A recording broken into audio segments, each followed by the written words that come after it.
All right. All right. Well, thank you everybody for joining us this afternoon. Gable, thank you for joining us and congratulations on your Big Ten championship and heading to St. Louis here coming up next week. For those that are joining us who haven't been on earlier, if you just raise your hand in the participant list, and then I'll call on you and we'll go from there. So open it up for people to kind of raise their hand and then we'll get started here. So who's got the first question? All right, Andy Greder, go ahead. Gable, I'm curious what you felt led to a better performance, a more dominant performance against Paris in this year's Big Ten compared to last year's. I think my performance this year was a lot better than last year. Just preparation, determination, and knowing I can go out there and score a lot of points. I think this year is about proving myself and proving that there's a large gap between me and the rest of the field. And I think overall, just my preparation going into this, just score as many points as possible and put bonus points on the board. And so I think that's what is separating me right now from the pack. Mike Willis, go ahead. Hey, Gable. Short turnaround time between NCAA championships and the Olympic team trials.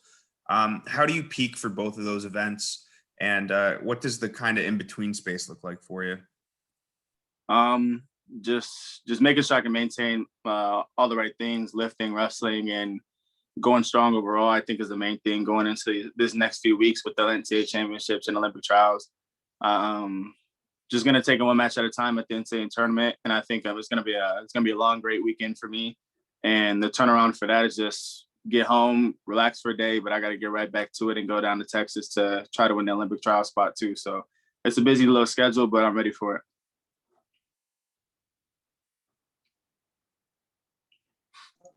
Mike, go ahead. Yeah, I think a lot of people, look at this heavyweight field and think it's probably one of the most credentialed they'd ever seen, given junior and cadet level accomplishments and the guys wrestling. And yet, despite that, you're still out there bonusing everybody you're wrestling. What's it like to be at that level that, seems to be a tier above the field, and how do you maintain that level?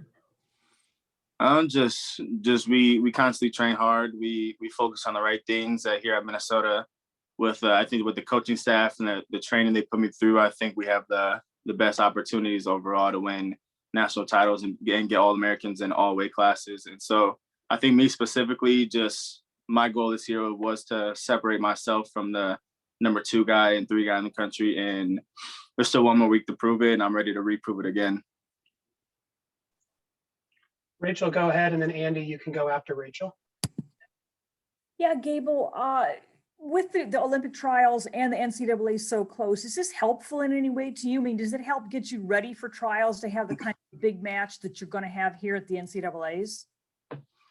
Yeah, I think it's very helpful for me to have these matches at the NCAA tournament, especially going into the Olympic trials with a different field, a lot of older guys that are more mature than me, especially. And there's some great heavyweights coming into the USA field ready to try to get to this Olympic spot. And so I believe that me wrestling these matches and getting the endurance that I need to go into the next few weeks is very important for me. Gable, I'm curious what you've taken from previous Gopher heavyweights, Lesnar, Conrad, Tony Nelson. You've been in contact with all those guys, and what sort of things, advice, tips, comments have you gotten from them? Tony Nelson's a real great help for me. He's still in the practice room training with me. He's my main focus and main training partner. He was dominant back in the day, and he showed me how to really turn it around this year and how to be great in overall every spot that you need to be. Wrestling is such a variety of moves and such, and so being able to understand all positions and perfect every single position was the main thing this year, and he helped me great with that. Jeff Wald, go ahead. Gable, hi, thanks for doing this. I guess with everything you've been through in the last year plus between being reinstated, winning the Big Ten title, and then having last year's NCAA meet canceled, what's the motivation level like to get back and chase another championship this year? There's a lot of motivation to a lot of doubters out there, a lot of people that changed their minds on who I was as a person, and so me being able to win this NCAA championship mean the world to me and my family. And I think overall, just like I mentioned before, I'm going to take it one match at a time, grind it out, and come out on top Saturday night.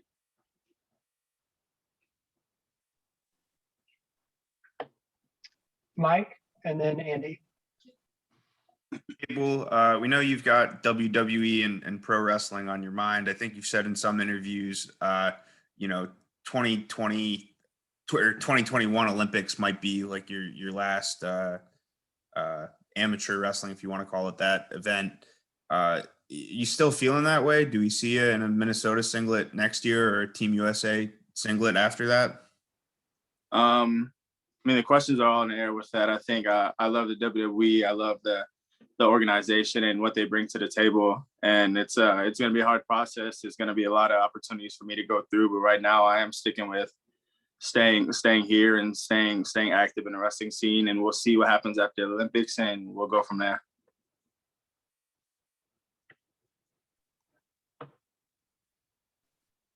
All right, we'll go Andy next, and then Rachel after Andy. Gable, you've been vocal a few times about your praise of Spencer Lee. What kind of where does that come from? Obviously, he's incredibly dominant, but where does that admiration come from, do you think?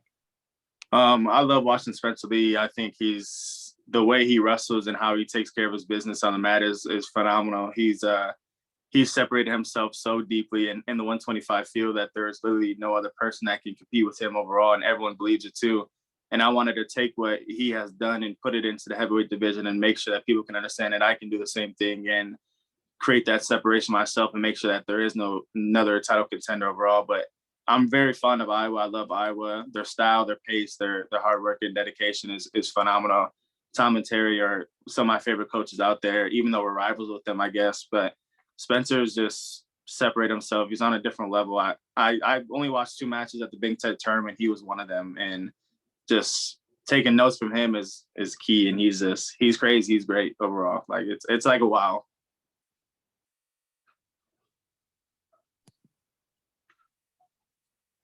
Yeah, Gable, I wanted to ask you about the victory over Gwizdowski at the TC Cup. That was quite a statement that you made. How much confidence did you get from that? And did that give you a boost going into the college season? I gained a lot of confidence from being Gwiz. I know he was a top heavyweight for a while, and I've trained with Gwiz for when I was really young, like 16 years old. And to be able to compete with him and actually beat him in a wrestling match was a great confidence builder for me, and shows that I can compete at a high level with these guys, especially on the world team too. And going into the season, that gave me a lot of great confidence too, because he's beaten everybody in college and everyone else, and he is a 2-time national champion. I want to have the same accolades as him, but push it to the next level. Let's go to Randy Johnson next. Yeah, Gable, going all the way back to your freshman year, you seem to have a lot of fun on the mat. You did the ollie one time there. Anything in store for the NCAAs along those lines? I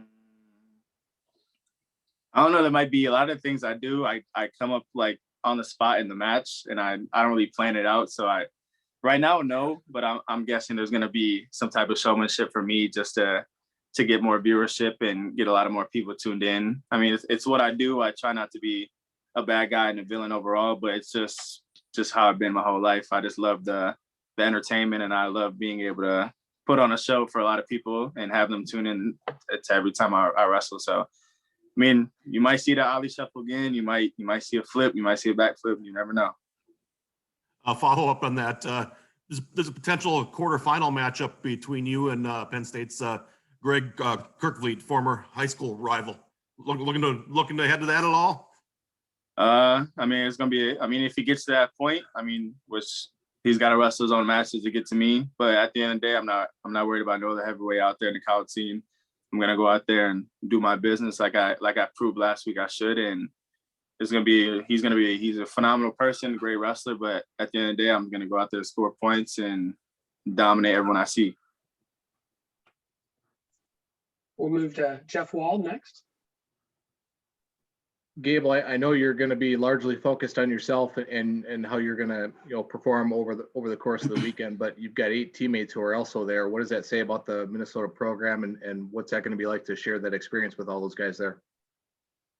It's going to be nice to share that experience with all them guys. There are a lot of guys I've grown up with for a long time now. A freshman, Andrew Sparks and Marcos Polanco are going to come in and try to step on the podium for the first time. And it's going to be nice to see a new batch of guys come in and go down to St. Louis and try to make a statement.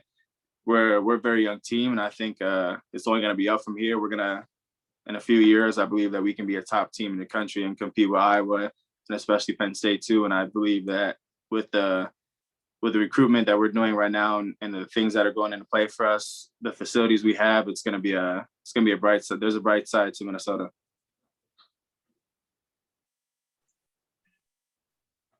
Yeah, please raise your hand if you have any additional questions for Gable this afternoon.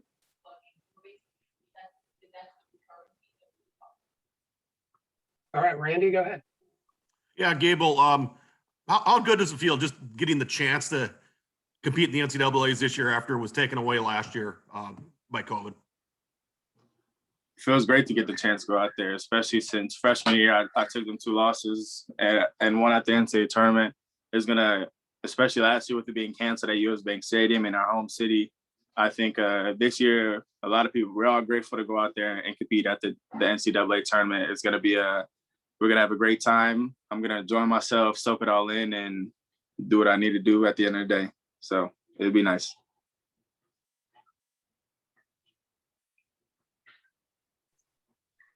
All right. Randy, follow up if you have one, or good? All right, anybody else?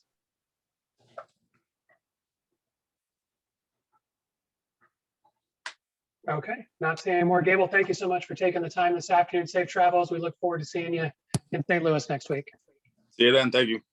Thanks, Thanks, everybody. Gable. Thanks, Matt. Yes, sir.